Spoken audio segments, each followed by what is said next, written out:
Hello friends, movie कर here. आज मैं रॉकी सीरीज के 5th पार्ट को एक्सप्लेन करने जा रहा हूँ, जिसका टाइटल है रॉकी 5। इस सीरीज की पिछली 4 पार्ट्स को मैंने एक्सप्लेन किया है, जिसका लिंक आपको डिस्क्रिप्शन में मिल जाएगा। और अब तक अगर आपने पिछली मूवीज को नहीं देखा है तो उसे जाकर जरूर देखिए, क्योंकि ये आपको रॉकी सीरीज समझने में हेल्प करेगी। मूवी की शुरुआत में हम रॉकी को देखते हैं, जिसने अभी अभी इवान ड्रैगो को हराया है और अभी ये रशिया में है। इस फाइट के बाद रॉकी की हालत बहुत खराब हो चुकी है। उसका शरीर अब कांपने लगा है, वो अपने हाथों को कंट्रोल नहीं कर पा रहा है। तब एड्रियन उसके पास जाती है और पूछती है कि तुम्हें क्या हुआ। रॉकी कहता है कि मुझे बस घर जाना है। एड्रियन कहती है कि हमें डॉक्टर के पास जाना चाहिए। तब रॉकी कहता है कि नहीं, मेरे हाथ और पैर बहुत कांप रहे हैं। ये सुनकर एड्रियन डर जाती है। अब रॉकी कहता है कि मुझे बस घर जाना है, इसलिए एड्रियन रॉकी को लेकर वहाँ से चली जाती है और ये सब लोग वापस घर आ जाते हैं। इस फाइट के बाद रॉकी पूरी तरीके से बदल चुका है और वो अपनी लाइफ का पूरा समय अपने परिवार के साथ बिताना चाहता है,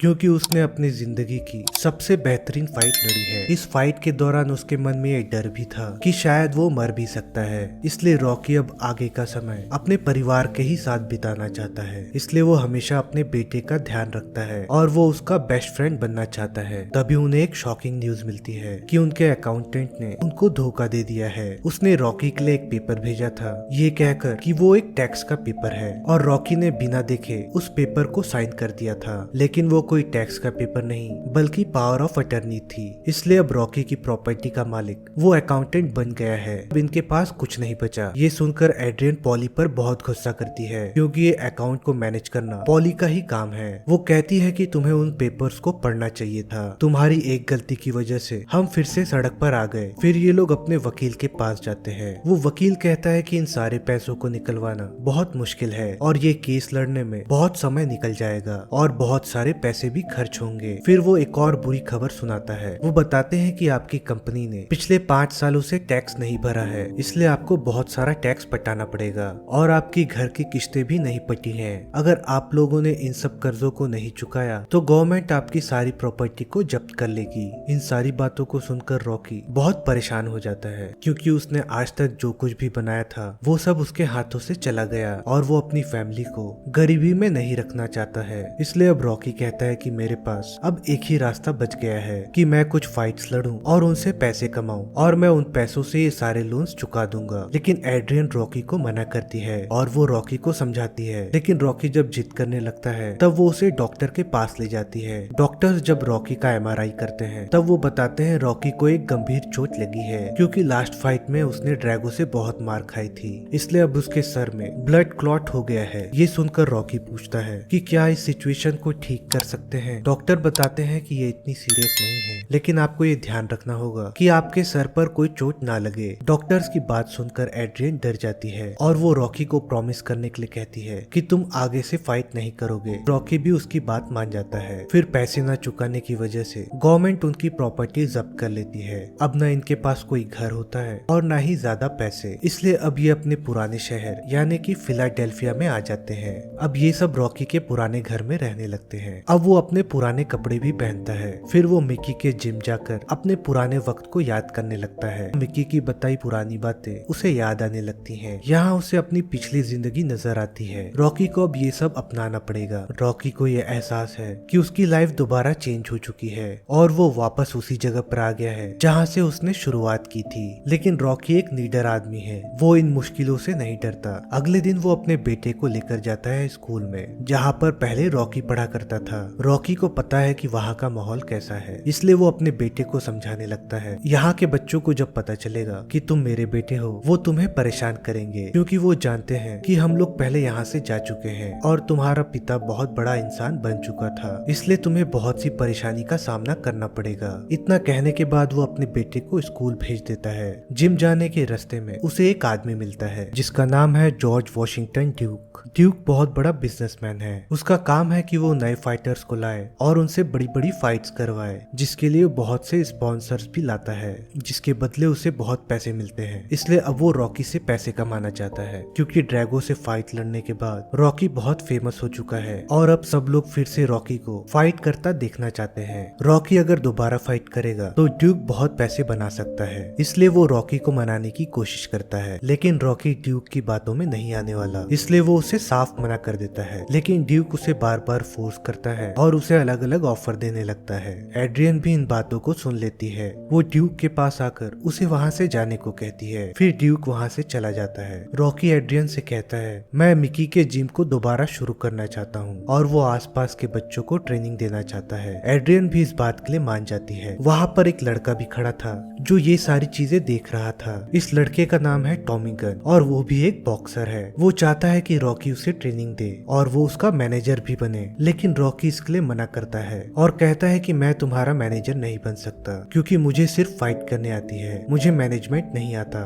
इसलिए मैं तुम्हारा मैनेजर नहीं बन पाऊंगा। फिर टॉमी वहाँ से चला जाता है। रॉकी मिकी के जिम में बहुत से लोगों को ट्रेनिंग देना स्टार्ट कर देता है और वो रिंग में बच्चों को सिखाने लगता है। तभी एक दिन जिम में आता है टॉमी। तब पॉली कहता है, इसे भी अपनी काबिलियत दिखाने दो। अब यहाँ टॉमी का एक प्रैक्टिस मैच कराया जाता है। इस फाइट के दौरान हमें पता लगता है कि टॉमी बहुत ही एग्रेसिव फाइटर है और वो किसी भी हाल में जीतना चाहता है। वो इस बात को भूल जाता है कि ये सिर्फ प्रैक्टिस मैच है और वो अपने सामने वाले आदमी को बेरहमी से मारने लगता है। तब रॉकी उसे डांटता है और कहता है कि तुम कर क्या रहे हो। यहाँ टॉमी कहता है, मैं बस अपनी काबिलियत दिखाना चाहता था और मैं चाहता हूँ कि आप मुझे सिखाएं। लेकिन रॉकी कहता है कि तुम बात को नहीं समझ रहे हो। तुम चाहते हो कि मैं तुम्हारा मैनेजर बनूं, लेकिन मैं उसके लिए काबिल नहीं हूँ। मैं तो अपना ही ख्याल नहीं रख पाता। मेरी फाइट में मिकी ही मेरे डिसीजंस लेता था, इसलिए मैं तुम्हें गाइड नहीं कर पाऊंगा और तुम्हें अपने बॉक्सिंग का स्टाइल बदलना चाहिए क्योंकि तुम एक स्ट्रीट फाइटर की तरह लड़ते हो। इतना सुनने के बाद टॉमी वहाँ से चला जाता है। रॉकी देखता है कि एड्रियन उसी पेट शॉप में काम कर रही है जहाँ वो पहले काम किया करती थी, इसलिए रॉकी अब एड्रियन पर नाराज होता है। तब एड्रियन रॉकी को समझाने लगती है। वो कहती है कि मैं भी घर के खर्चों में हाथ बटाना चाहती हूँ क्योंकि इनके पास पैसों की तंगी है। लेकिन रॉकी को ये बात अच्छी नहीं लगती। जब रॉकी शाम को घर जा रहा होता है तब उसके पास टॉमी दोबारा आता है और वो रॉकी को फिर से मनाने लगता है और कहता है कि आप मेरे आइडल हैं, मैंने आपको ही देखकर फाइट स्टार्ट की है, आप भी कभी मेरी ही तरह थे, लेकिन जब आपको मौका मिला तब आपने दिखा दिया कि आप क्या चीज हैं और मैं भी आप ही की तरह बहुत नाम कमाना चाहता हूँ। अगर आप मेरी मदद करेंगे तो मैं ये हासिल भी कर सकता हूँ। इन सारी बातों को सुनकर रॉकी भी उसे ट्रेनिंग देने के लिए मान जाता है। अब वो टॉमी में खुद को देखने लगा है, इसलिए वो डिनर के लिए अपने घर लेकर जाता है और वो उसे प्रॉमिस भी करता है कि मैं तुम्हें ट्रेन करूंगा। अब वो लोग बातें करने लगते हैं। इन बातों में उन्हें पता चलता है कि टॉमी के पास रहने के लिए घर भी नहीं है, इसलिए रॉकी अब उसे बेसमेंट में लेकर जाता है और उसे नीचे का कमरा ऑफर करता है। लेकिन ये बात रॉकी के बेटे को पसंद नहीं आती क्योंकि ये कमरा उसका होता है, इसलिए वो रॉकी से अपना कमरा देने के लिए मना करता है। लेकिन रॉकी कहता है कि तुम अपने अंकल के साथ भी सो सकते हो, यानी कि पॉली के साथ। ये बात उसके बेटे को बहुत बुरी लगती है और अब रॉकी टॉमी को ट्रेनिंग देना स्टार्ट करता है और वो अपना ज्यादातर समय टॉमी के साथ ही बिताता है। यहाँ दूसरी तरफ रॉकी के बेटे को स्कूल में परेशान किया जा रहा है। जब वो स्कूल जाता है तब दो बच्चे उसे बुली करते हैं। वो उसका जैकेट छीन लेते हैं और उसके लंच के पैसे भी छीन लेते हैं, जिस वजह से उसे भूखा ही रहना पड़ता है। इसलिए अब वो परेशान होने लगता है। वो बार बार कोशिश करता है कि वो इस बात को रॉकी को बताए, लेकिन रॉकी उसको समय नहीं देता और अपना सारा वक्त टॉमी पर ही बिताता है। अब उसे टॉमी के अलावा और कोई नजर नहीं आता और वो जल्द ही टॉमी को तैयार कर लेता है और टॉमी एक के बाद एक फाइट लड़ने लगता है और वो फाइट्स जीतने लगता है। इसलिए अब टॉमी भी फेमस होने लगा है और टॉमी को इतनी अटेंशन इसीलिए मिल रही है क्योंकि उसका मैनेजर रॉकी है और अब सब लोग कहने लगे हैं कि टॉमी ही अगला रॉकी है। अब टॉमी भी बहुत मशहूर हो जाता है और रॉकी भी इस बात से बहुत खुश है कि उसका शागिर्द ऊंचाइयों को छूने लगा है। लेकिन रॉकी का बेटा बहुत दुखी है क्योंकि अब उसे अपने पिता का प्यार नहीं मिल रहा है, इसलिए अब वो भी जिम आने लगा है और वो भी बॉक्सिंग की प्रैक्टिस करने लगा है। उसे ये लगता है कि उसके ऐसा करने से रॉकी उस पर दोबारा ध्यान देने लगेगा। थोड़े दिनों के बाद जब वो स्कूल जाता है तब वो दोनों बच्चे उसे बुली करने आते हैं। अब उसने जो भी जिम में सीखा है वो यहाँ इस्तेमाल करता है और उन लड़कों को पंच मार के वहाँ गिरा देता है। पहले तो वो अपना जैकेट वापस लेता है और उसके साथ साथ अपने पैसे भी ले लेता है। ये सब करने के बाद वो बहुत खुश होता है, इसलिए वो भागकर जिम में आता है रॉकी को ये सारी बात बताने के लिए। वो ये सारी बातें बताता है, लेकिन रॉकी इसको ज्यादा ध्यान ना देकर टॉमी को सिखाने में लग जाता है। ये बात उसके बेटे को बहुत बुरी लगती है, लेकिन रॉकी को ये एहसास नहीं हो पाता। वो टॉमी के साथ ही लगा रहता है। टॉमी एक के बाद एक मैच जीतने लगता है, इसलिए अब ड्यूक की भी नजर टॉमी पर है। अब ड्यूक चाहता है कि टॉमी उसके लिए फाइट करे क्योंकि ड्यूक टॉमी के जरिए बहुत से पैसे कमाना चाहता है।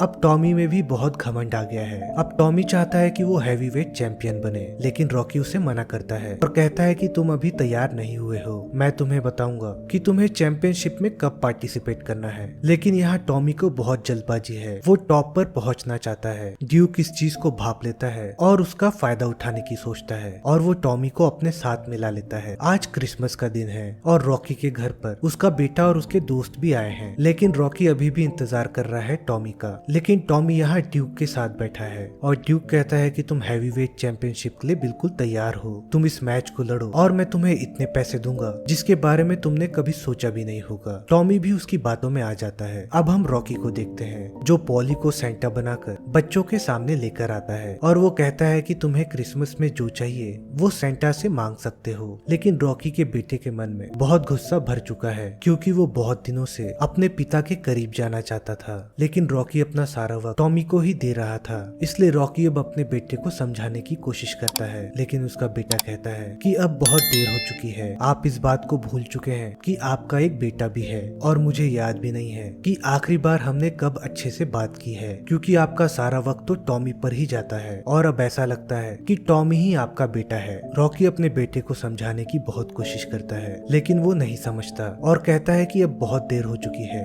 अब आप बिल्कुल बदल चुके हैं, अब आप मेरे पुराने डैड नहीं रहे। इतना कहने के बाद वो वहाँ से चला जाता है। रॉकी को ये एहसास होने लगता है कि उसका बेटा सही कह रहा है। रॉकी इन बातों को सोच ही रहा है, तभी वहाँ पर टॉमी आता है एक नई गाड़ी में बैठकर। ये देखकर रॉकी कहता है कि तुम्हारे पास ये गाड़ी कहाँ से आई। तब टॉमी बताता है कि ये मुझे ड्यूक ने दिया है और ड्यूक को मेरी काबिलियत का अंदाजा है, इसलिए अब मैं हैवीवेट चैंपियनशिप लड़ने वाला हूँ। इस बात को सुनकर रॉकी कहता है कि उसकी बातों में मत आओ और ये गाड़ी वापस कर दो। तब टॉमी कहता है कि नहीं, मैंने इतने दिनों से फाइट लड़ी है लेकिन मैं पैसे नहीं कमा पाया और मैं अभी भी पहले की तरह हूँ, मुझे पैसों की सख्त जरूरत है। तब रॉकी उसे समझाता है अगर तुम ड्यूक के चक्कर में पड़ोगे तो तुम उसके गुलाम बनकर रह जाओगे और तुम्हारा कैरियर बर्बाद हो जाएगा। लेकिन टॉमी की आंखों में पैसों का पर्दा चढ़ चुका है, इसलिए वो रॉकी की बात नहीं सुनता और वो उससे कहता है कि अगर तुम चाहो तो मुझे ट्रेनिंग दे सकते हो, क्योंकि अब मैं ड्यूक की तरफ से ही लड़ूंगा। और ये कहकर वो जाने लगता है, लेकिन रॉकी उसे लगातार समझाने लगता है और उसे रोकने की कोशिश करता है। तभी रॉकी को दौरा पड़ने लगता है और उसे पिछले मैच की कुछ झलकियां नजर आने लगती हैं, जब जब ड्रैगो ने उसे मारा है। तभी वहाँ पर एड्रियन आती है। अब रॉकी पूरी तरीके से टूट चुका है क्योंकि वो टॉमी में खुद को देखने लगा था, लेकिन आज उसे पता चल गया कि टॉमी उसकी तरह बिल्कुल भी नहीं है, इसलिए वो खुद को ही कोसने लगता है। तब एड्रियन उसे समझाने लगती है कि तुम दूसरों में खुद को ढूंढना बंद कर दो,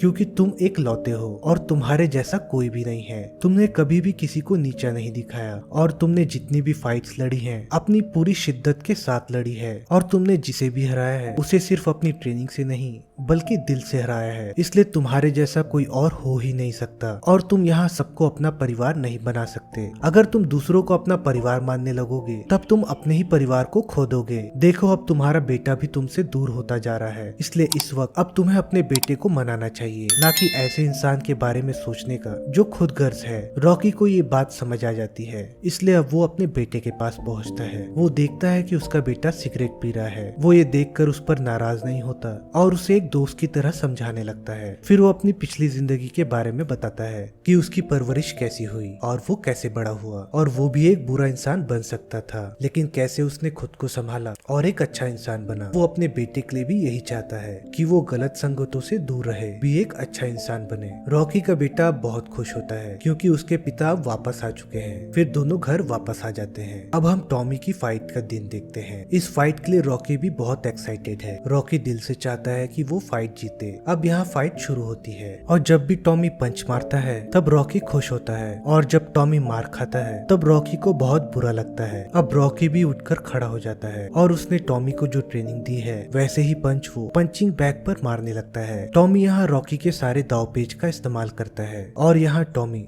हैवीवेट चैंपियनशिप जीत जाता है। ये देखकर रॉकी बहुत खुश हो जाता है कि उसका शागिर्द आज हैवीवेट चैंपियन बन गया। लेकिन जब मीडिया वाले टॉमी से पूछते हैं कि आप इस जीत का श्रेय किसको देंगे और वो किनका शुक्रिया अदा करना चाहता है, तब रॉकी को ये लगता है कि टॉमी उसका नाम लेगा। लेकिन टॉमी कहता है मैं यहाँ ड्यूक को धन्यवाद करना चाहता हूँ जिसने मुझे ये मौका दिया, और वो वहाँ रॉकी का जिक्र भी नहीं करता। ये देखकर रॉकी रॉकी बहुत दुखी हो जाता है। एड्रियन भी इस चीज को देखती है। पॉली टॉमी को गाली बकता है क्योंकि पॉली पहले से ही जानता था कि टॉमी एक एहसान फरामोश है और उसे पता था कि टॉमी कभी न कभी उसे धोखा जरूर देगा। रॉकी को इस बात का बहुत दुख है, लेकिन वो इसे जाहिर होने नहीं दे रहा है। अब हम टॉमी को देखते हैं। सारी मीडिया उससे बात कर रही है। अब देखते ही देखते मीडिया वाले टॉमी की बेइज्जती करते हैं और कहते हैं कि ये मैच बहुत इजी था और ये एक तरफा मुकाबला था। सबको पता है कि केन की तबीयत बहुत दिनों से खराब है, इसलिए वो अपना बेस्ट परफॉर्मेंस नहीं दे पाया, इसलिए उसे कोई भी हरा सकता है और टॉमी ने ये फाइट जीतकर कोई बड़ा काम नहीं किया है। और ऐसा कहकर वहाँ सारे लोग टॉमी पर सवाल उठाने लगते हैं। अब टॉमी को गुस्सा आने लगता है। मीडिया वाले कहते हैं कि अब तक का चैंपियन सिर्फ रॉकी बैल्बोआ है और केन तो रॉकी बैल्बोआ के सामने कुछ भी नहीं है, क्योंकि केन ने आज तक मैच नहीं लड़ा था रॉकी से, क्योंकि रॉकी बैल्बोआ तो उसे आसानी से हरा देता। इसलिए अगर तुम खुद को चैंपियन समझते हो तो तुम्हें रॉकी से लड़ना चाहिए, क्योंकि अब तक का चैंपियन वही है और हमें नहीं लगता कि तुम रॉकी बैल्बोआ को टक्कर भी दे पाओगे। इन सारी चीजों को सुनकर टॉमी बहुत गुस्से में आ जाता है और वहाँ से चला जाता है। तब यहाँ ड्यूक उससे कहता है कि जब तक तुम रॉकी को नहीं हराओगे तुम्हें कोई भी चैंपियन नहीं मानेगा, क्योंकि यहाँ सभी लोग रॉकी को चैंपियन मानते हैं और उन्हें लगता है कि रॉकी से बड़ा बॉक्सर कोई नहीं। लेकिन मुझे मालूम है कि तुम रॉकी को हरा सकते हो, इसलिए अब तुम रॉकी को किसी भी तरह रिंग में लेकर आओ और पूरी दुनिया के सामने चैंपियन बन जाओ। अब तुम्हारे पास यही रास्ता है जिससे तुम्हारी इज्जत वापस आएगी। इन बातों को सुनकर टॉमी तैयार हो जाता है, इसलिए सभी लोग उस जगह पर जाते हैं जहाँ पर रॉकी है। रॉकी यहाँ एक बार में है। टॉमी वहाँ जाकर उसे चैलेंज करने लगता है और कहता है कि मैं तुमसे फाइट करना चाहता हूँ और मैं तुम्हें हरा दूंगा।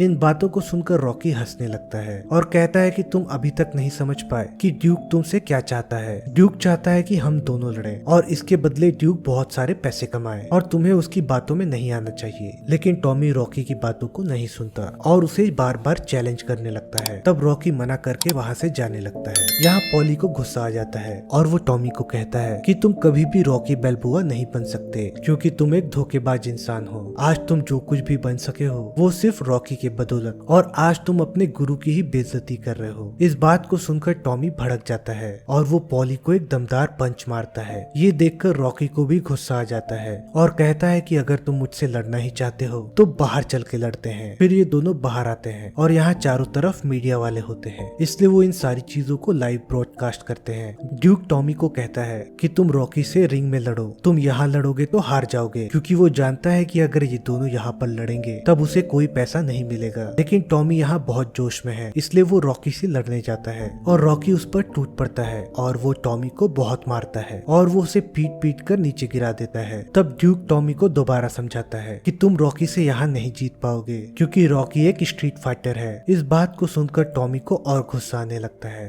और वो दोबारा रॉकी से लड़ने लगता है और अब इन दोनों के बीच बड़ी जबरदस्त फाइट होती है। पहले टॉमी रॉकी को बहुत मारता है। रॉकी टॉमी के पंच खाकर जमीन पर गिर जाता है और उसे अपनी पिछली फाइट की कुछ झलकियां दिखने लगती हैं। वहाँ खड़े सभी लोग रॉकी को चीयर अप करने लगते हैं। रॉकी दोबारा खड़े होकर टॉमी को मारने लगता है। रॉकी अपने दाव पेच से टॉमी को बहुत मारता है और वो ये दिखा देता है कि गुरु का मुकाबला चेला नहीं कर सकता। यहाँ रॉकी के सामने टॉमी कुछ भी नहीं है। अब यहाँ एड्रियन भी आ जाती है। वहाँ सभी लोग रॉकी को सपोर्ट कर रहे होते हैं और सभी रॉकी रॉकी चिल्लाते हैं। अब देखते ही देखते रॉकी टॉमी की हालत खराब कर देता है और उसे मार करके जमीन पर गिरा देता है। मीडिया वाले इन सारी चीजों को लाइव दिखाते हैं और सारी दुनिया को ये बात समझ आ जाती है कि रॉकी बाल्बोआ क्या चीज है, वो आज भी चैंपियन है। यहाँ सारे लोग रॉकी के लिए खुशियां मना रहे होते हैं, क्योंकि सबको पता है कि रॉकी एक बेहतरीन फाइटर है। और इसी के साथ ये फिल्म यहाँ पर खत्म हो जाती है। अगर आपको ये मूवी अच्छी लगी हो तो मुझे कमेंट जरूर करें। आप अगर चैनल पर पहली बार आए हो तो प्लीज सब्सक्राइब कर लीजिए, ताकि आपको ऐसी ही मूवीज आगे भी देखने को मिलती रहे। तब तक के लिए thank you and take care.